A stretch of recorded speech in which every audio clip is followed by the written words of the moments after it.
Today we're doing a kurzgesagt. In a nutshell, if you eat meat, you should know this. And this is something we should know, or you should know if you eat meat. You feel me? If you're new to the channel, like, comment, subscribe, and share the video on all social media. Comment below what reaction do next. And check out the original video in the description box below. And check out the DNTV code merch and the book in the description box below and the store. And no further ado, let's get into this reaction. And how y'all eating today? Healthy or hearty? Or junky? This is not an anti-meat video. We've all heard the arguments against meat, and yet in the EU and US, only between 1 and 6% of people don't eat it. Meat is just too tasty, convenient, and ingrained in our culture for most of us to consider giving it up. Facts. Also, food is personal, and nobody likes to be morally lectured. At the same time, we love animals. Most of us have pets and believe in animal rights.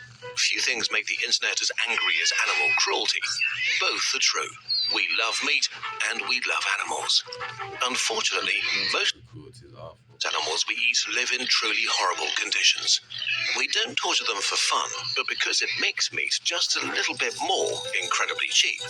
If we all paid just a tad more, we could avoid most animal suffering, often just for a few pennies per meal.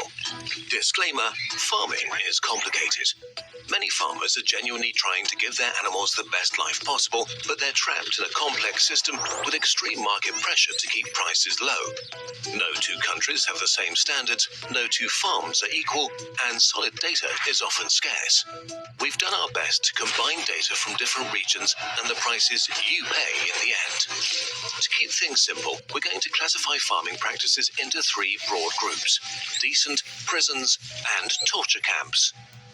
This is a bit sketchy, and you've probably seen many more categories in the supermarket, like organic or grass-fed. We'll come to that later. So, fellow omnivores, what would it cost us to avoid animal torture and still have our fried chicken? Chickens. At any given time, there are about 26 billion chickens alive on Earth, as many as all other birds combined. Chickens seem dumb, but they're social, can communicate, solve problems, and feel empathy. And yet, we keep the vast majority in insane torture. Let's start with eggs. Worldwide, about 90% of laying hens live in torture camps, crammed in extremely tight cages where they can barely move. They're unable to show any natural chicken behavior like nesting, up hurting each other badly. To stop this, many farms clip their beaks. In the US and Europe, legal bans and consumer initiatives have improved the situation a lot in the last few years, but still, more than 50% of hens remain in cages. The insane thing is that this doesn't even save a lot of money. Let's say a dozen eggs costs you around €360 or dollars, 30 cents per egg. How much does it cost to free the hens? The main alternative to cages are barn systems. Hens are still kept indoors, but have twice as much space and roam freely. Barns are prisons. Still not amazing, but so much better. In the EU, barns increase the consumer price by about 2 cents per egg. The somewhat decent alternative is free range, where hens are allowed outdoors, often with proper access to vegetation. In the EU, this increases the price by about 7 cents per egg. Housing aside, one of the cruelest practices is chick culling. Male chicks don't lay eggs, so they're killed right after birth, usually by gassing or grinding. This is a really widespread practice used for caged, barn, and even organic eggs. 7 billion baby chickens are killed this way each year. France and Germany have banned this, so many breeding eggs here are scanned early, and only female birds hatch, which may have increased costs by only 2 to 5 cents per egg. What get done with those male chicken though? Literally, that's the question I want. So if you pay 85 cents more for a dozen eggs, you can make a difference between serious chicken torture and pretty decent chicken lives. And for another 60 cents, you can help end chick culling too. Chicken meat is a different story. Most meat chickens today are genetic freaks, bred to reach amazing weights incredibly fast.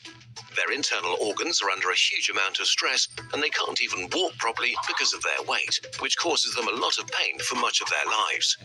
It's hard to give exact numbers here, but if farmers were to switch to breeds So it's basically the meat we consume is suffering, and we consume is suffering. Interesting. Interesting. Grow slower and suffer far less, a serving of chicken breast that you buy at $1.50 would become 9 cents more expensive in the US. 90% of meat chickens in the EU live in prisons or torture camps. They're kept indoors in extremely crowded conditions, with sometimes dozens of birds per square meter, often in the Animals need a therapist. dark and with poor ventilation. So what if we moved them all to prisons? One EU study found that giving them 30% more space, perches, fresh air and daylight would increase the price by another 13 cents per serving. Probably less than 5% of meat chickens live free range in relatively decent conditions. This meat is actually noticeably more expensive, double the price of regular chicken. But chicken is the cheapest meat, so depending on the cut, you'd pay 35 cents to €1 or dollar more for a serving of chicken that had a decent life. Pigs. Pigs are basically dogs. They're as intelligent, social and playful as our wolf buddies and make lovable pets. So pigs really feel how they live and arguably have it the worst of all animals we eat. Probably more than 90% of all pigs live in torture camps. They spend their entire lives indoors in extremely crowded spaces on concrete floors without straw or bedding. Since this is far from what they need, they get frustrated and often fight. Piglets have their tails docked to stop tail biting. Most males are castrated after birth so that their meat will taste better, often without pain relief to save time. Mothers are kept in crates, extremely tight metal straitjackets where they can't move at all. This leads to extreme suffering for the mother and for the piglets, which are held in a barren area, separated by metal bars, and taken away at just 3 weeks old. Imagine treating dogs like that. First, let's get to the prison level. Getting rid of crates would raise the cost of a €2 serving of pork by about 20 cents. Anesthesia for castration costs almost nothing, around 1 cent per kilogram of meat. And a study in Denmark found that giving pigs more straw and bedding material and 30% more space and other things that are more animal-friendly would increase the price per serving by another 20 cents. This is still an awful life for an animal this intelligent, but obviously much better, for 40 cents more per serving. Going one level further and giving pigs outdoor access for at least 40% of their lives and 300 to 400% more space indoors would increase the price per serving by another 80 cents. Just over 1% of pigs in the EU live in these or similar conditions. We can't know if this is really okay for such a smart and social animal, but it starts resembling something decent. And all for about $1.2 or euros more per serving of pig. Cows. Cows raised for meat have it the best because they usually spend Everything is part of the system. about 2/3 of their lives outdoors, making their lives pretty good. If they were in the wild, it'd be basically the same thing, but less safe. Their lives are far from perfect, though, especially at the end. The vast majority of cows spend the last months of their short lives in finishing feedlots, either prisons or torture camps, where they're fattened to reach their slaughter weight as fast as possible. Probably less than 5% of beef cattle in the US have lifelong access to outdoor pasture. And yet, a recent German study found that it only increases the price of beef by around 15%. The life quality of cows varies widely even within countries and regions, depending on the available land, climate and farming traditions. So it's really impossible to make more easy and cheap suggestions to make their lives better.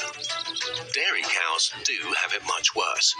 They're often kept indoors for most of the year and suffer pain, sore ulcers and lesions from standing on concrete. But once again, none of these things seem to be needed to have affordable milk. In Germany, outdoor pasture increases the price of the milk by about 10 cents per litre. We could go on with many other animals and farming practices, but the summary is clear. For the animals we eat the most, upgrading their living conditions from outright torture to somewhat decent may cost you about 15% more for beef and milk, 50% for eggs and pork, and 100% for chicken meat. Y'all heard the news, right? The southern border in Texas is still letting migrants in, and guess what? The gov's handing out $5,000 to each of them, and God... Okay. The meat of the issue. Opinion part. Meat has gotten so cheap that we have to torture animals to keep the prices insanely low. This really is all there is to it. Food in developed countries is the cheapest it's been in history. In the US, the largest meat consumer in the world, an average person spends $337 a month on food. $88 on meat, eggs and dairy. If these became an average 50% more expensive, that would increase the monthly expenditure on food by about $43. This may sound like a lot, but relative to income, this only means paying as much for food as US consumers did in 1987. In Germany, the average person spends about €70 a month on meat, eggs and dairy. If we increased prices by 50% on average to make the lives of these animals better in a really meaningful way, this would rise by about €35 to about €100. If this still sounds too expensive, it may be because around 20% of all meat people buy is simply thrown away. Meat got so cheap that we often don't eat it before it goes bad. It's no longer valuable. Okay, so if you go shopping, what can you do? It can feel like you can't do anything as an individual consumer, but this is not true. The market follows demand. So if you don't want to buy torture meat, look at the labels on holding conditions. If there is none, it is torture meat for sure. If there is, well, it's complicated. It's often unclear what different labels mean, if they're strictly enforced or legally binding. Some are great, others whitewashing. And we haven't talked about the most expensive meat so far, organic meat. You've probably noticed that many price estimates we've given here don't quite match your experience in the supermarket. This is in part because some retailers consider ethical products luxury goods and charge an even higher price, and also because many labels like organic, natural, ecological, bio, or the worst of all, biodynamic, often contain a lot of extras or pseudoscience that have nothing to do with animal welfare. Many, but not all of these labels include some of the best practices mentioned before, but not necessarily all. Organic brands often include, for a lack of a better word, stupid measures, like forbidding GMO feed. As we covered in another video, banning GMOs doesn't do anything good for you or the animals. It just makes your food more expensive and seem more natural, while you are consuming unnatural animal breeds, living a deeply unnatural life. Unfortunately, the label situation in many countries is extremely confusing, often on purpose.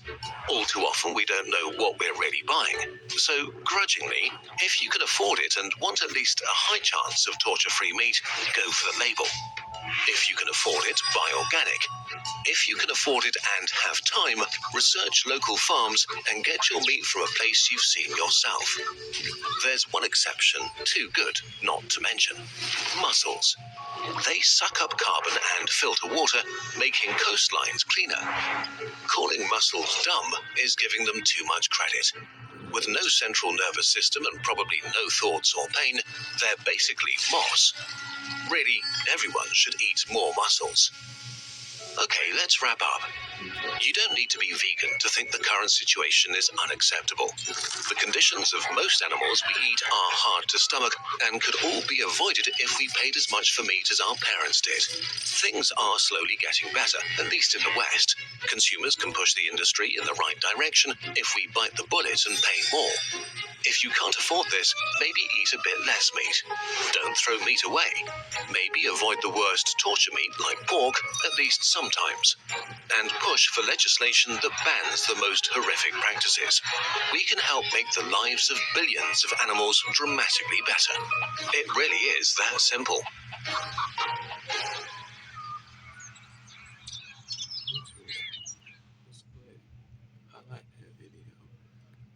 You can only advocate for better policies if you have enough reliable information. When financial incentives are prioritized, facts can be manipulated or even omitted altogether. In 2024, many major fast food chains backtracked on serving chicken that's free from antibiotics